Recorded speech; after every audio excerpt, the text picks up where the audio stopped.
In the 7th century, Arab fleets besieged the capital of the Byzantine Empire, Constantinople. They outnumbered the defenders and victory seemed certain. But as they closed in, the Byzantine ships unleashed hell. A stream of liquid fire erupted from bronze tubes, arcing across the water. It was a weapon unlike anything the world had ever seen. The fire didn't just burn their ships, it clung to them, and throwing water on it only made the flames burn hotter. The invaders panicked. Their entire fleet was annihilated by a weapon that defied the laws of nature. This was the world's first introduction to Greek fire. For the next 500 years, this mysterious substance was the Byzantine Empire's ultimate superweapon. It was the secret to their naval supremacy, a technological marvel that saved the empire from collapse time and time again. Its reputation was so fearsome that enemy fleets would sometimes scatter at the mere sight of the Byzantine ships. But this is where the mystery begins. We have countless descriptions of what Greek fire did, but no one, not even its victims, knew what it was. The Byzantines guarded the secret of its composition with a paranoia that bordered on religious fervor. The formula was known only to the emperor and a single family of chemists, the Kallinikos clan, who passed the knowledge down through generations. To reveal the secret was the highest form of treason, punishable by a gruesome death. The first theory is that it was a simple mixture of flammable materials known to the ancient world, like sulfur, pine resin, and pitch. These were common ingredients in incendiary weapons. However, this simple theory fails to explain the two key properties described in every historical account: its ability to burn on water and its tendency to stick to surfaces. A simple pitch and sulfur bomb can be doused with water. Greek fire could not. It was something far more advanced. Here is where it gets weird. The weapon wasn't just the chemical liquid, it was also the delivery system. The Byzantines developed a complex piece of machinery called a siphon or siphon. This was a large bronze tube mounted on the prow of their ships that was connected to a heated, pressurized tank and a pump.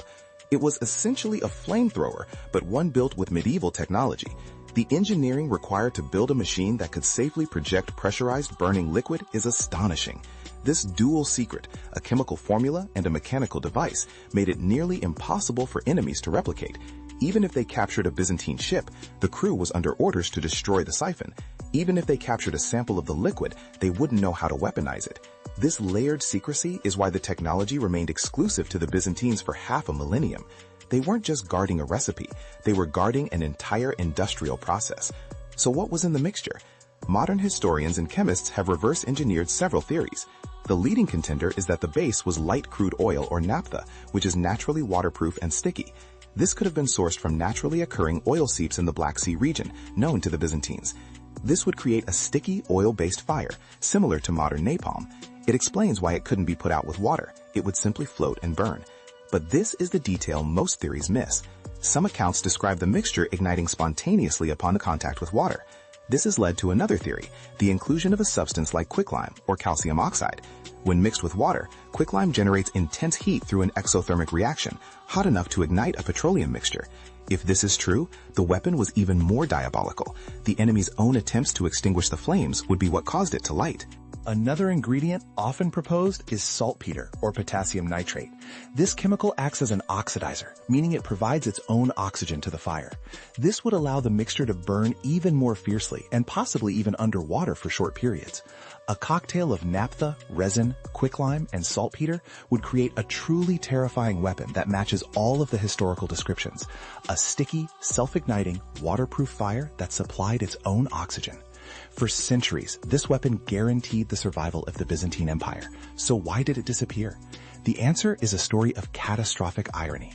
In 1204, the armies of the Fourth Crusade, fellow Christians who were supposed to be allies, turned on Constantinople. They sacked the city in an act of horrific violence and greed. The city burned for 3 days, its treasures were looted, and its population was massacred. The Byzantine Empire was shattered. In the chaos of the city's fall, the secret was lost forever. The workshops that produced the weapon were likely destroyed. The Kallinikos family, the designated keepers of the formula, were probably killed, taking their ancestral knowledge to the grave.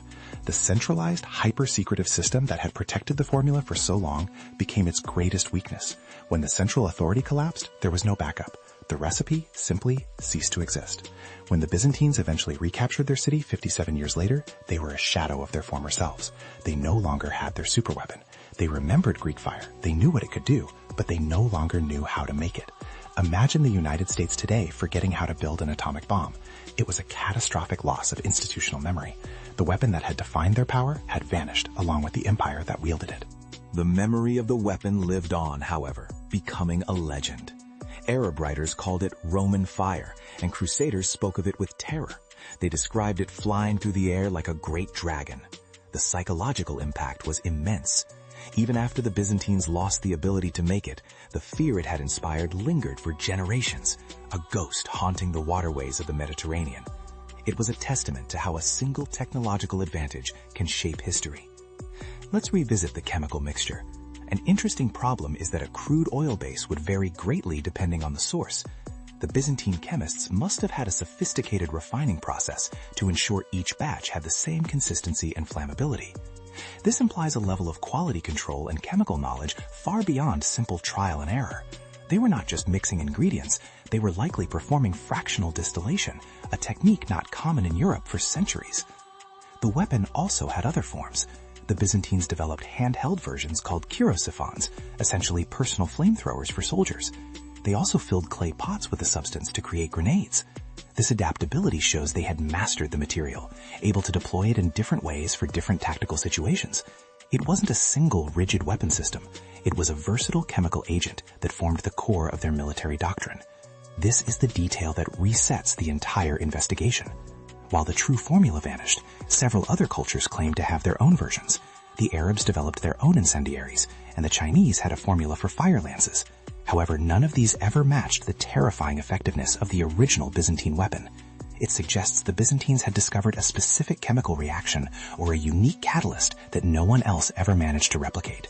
The secrecy was so absolute that even Byzantine emperors were warned against trying to uncover it.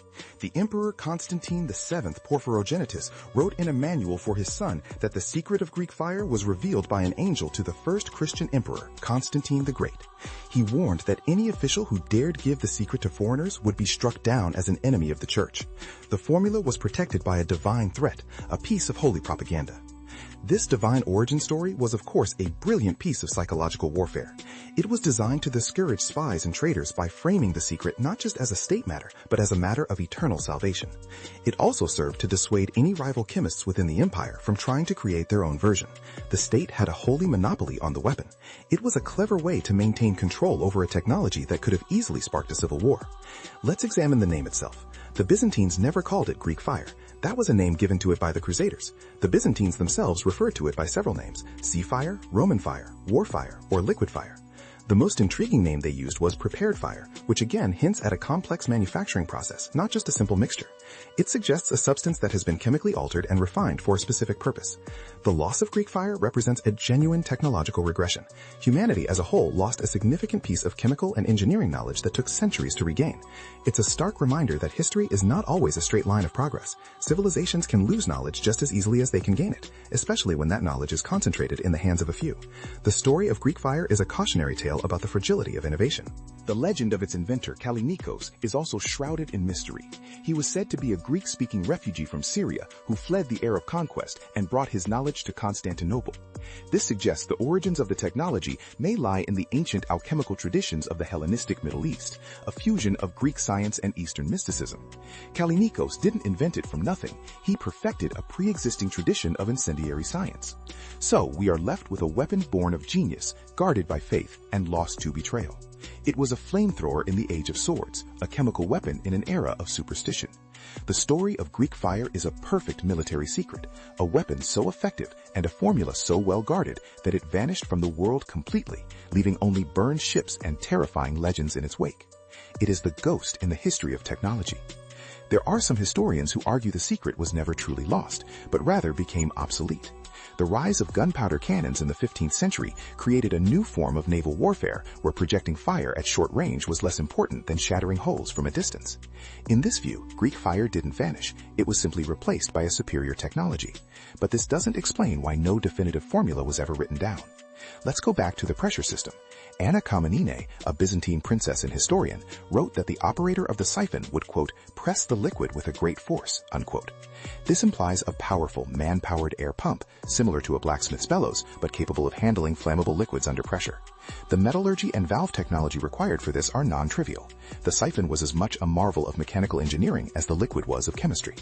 The sound of the weapon was also part of its psychological effect. Accounts describe it being launched with a great roar and a cloud of smoke. This suggests a noisy, terrifying weapon that assaulted multiple senses at once. For an enemy sailor in the 8th century, it would have seemed like a monster from legend, a roaring beast that spat smoke and inextinguishable fire. This sensory overload was a deliberate part of its design. The story seems complete, a secret formula, a marvel of engineering, a state-enforced religion of secrecy, all lost in the collapse of an empire. But this is the final unsettling detail.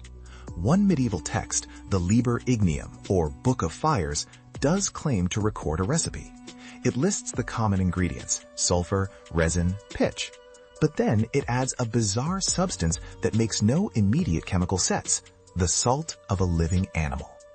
Modern scholars believe the salt of a living animal may be a coded reference to urea, which can be distilled from urine and can be used to produce nitrates, a key component for making an oxidizing agent. The implication is astounding.